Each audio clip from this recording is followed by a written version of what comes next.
Some people say it's just a piece of paper, but even if it saves one person.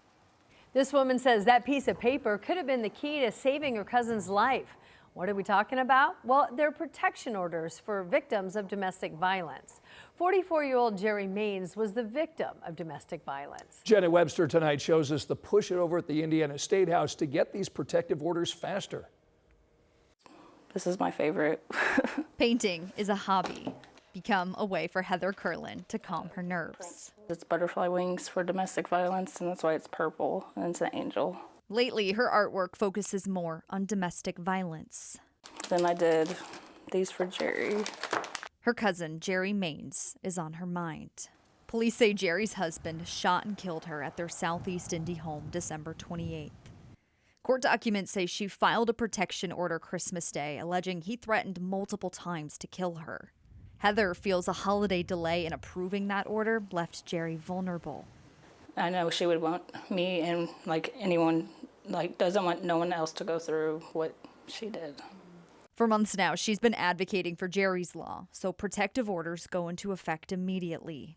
People want protection, and you don't want the system to fail. And now her petition is getting the attention and help from a lawmaker. There is a loophole that we need closed.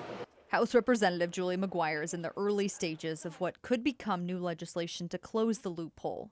She's in the research stage with the Legislative Services Agency, part of which will mean looking at laws in other states and getting feedback from the courts and domestic violence advocates. We already have judges on call when it comes to search warrants, when it comes to child welfare protection, removing a child quickly if necessary. Why also could we also not have the ability for a judge to look at a case like this? It just melted my heart. Heather knows any potential law changes are a long ways away. Yeah, I'm gonna start crying. And maybe one day, the State House will be filled with purple paintings, butterflies, and Jerry's name. This gave me goosebumps. In Indianapolis, Jenna Webster, 13 News. Representative McGuire suggested another idea. Once a protective order is filed with the courts, police get a notification and visit the home. She thinks having proactive urgency can help people who are in those vulnerable situations.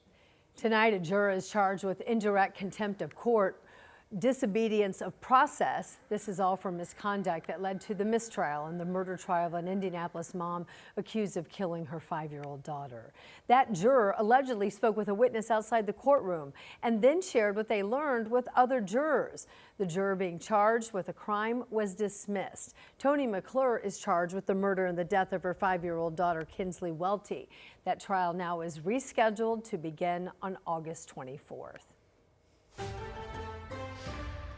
Sunshine earlier, now giving way to cloud cover. We can see that from the camera out at the Indianapolis Motor Speedway, pointing back to the city of Indianapolis. Temperatures right now in the 70s across the area, 77 in Indianapolis, 79 Columbus, and 77 degrees in Muncie. Our fever at home this evening, that is a 7:30 tip, and it is going to be warm for the most part, middle and upper 70s, and we are expecting a dry early evening despite what you see on radar. The storms across parts of Illinois continue to weaken as they move south and east. We'll also keep an eye on some severe storms coming out of the southern sections of Wisconsin. Locally, the radar is clear. That's good news for your outdoor plans. Here's good news as well, at least for tonight. That severe threat stays up to our north and west. For us, a downpour or two, maybe a few rumbles of thunder. I'll have this timeline and a look ahead to some heat in your 7-day forecast. Angela, thank you. Well, tonight there is a new twist in the battle to land the Chicago Bears. Yeah, the governor of Illinois is now saying he's open to a special session to get this deal done. All of this comes as 2 new locations are making a pitch to become the new home for the Bears. That includes the suburb of McCook and a former steel plant on the south side of Chicago. So we want to show you a look at all those proposed sites from the city of Chicago to the suburbs in Illinois and then to the region here up in Hammond, Indiana. And while the state leaders here in Indiana still seem very confident that they're going to land the team, the governor says, you know what? In Illinois, governor here says his fight isn't over yet. If they're able to put everything together as we hope they will, as I've said, I'm willing to call a special session so that we can get a vote on it.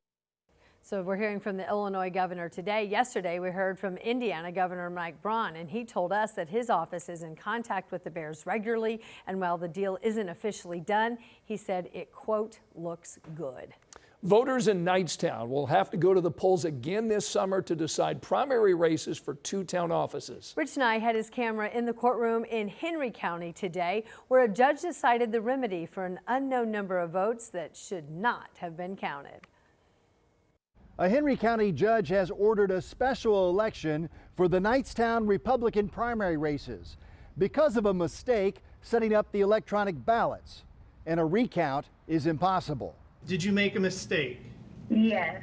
The Henry County Chief Deputy Clerk testified by phone that she was to blame for people who did not live in Knightstown having 2 town offices on their Republican primary ballots.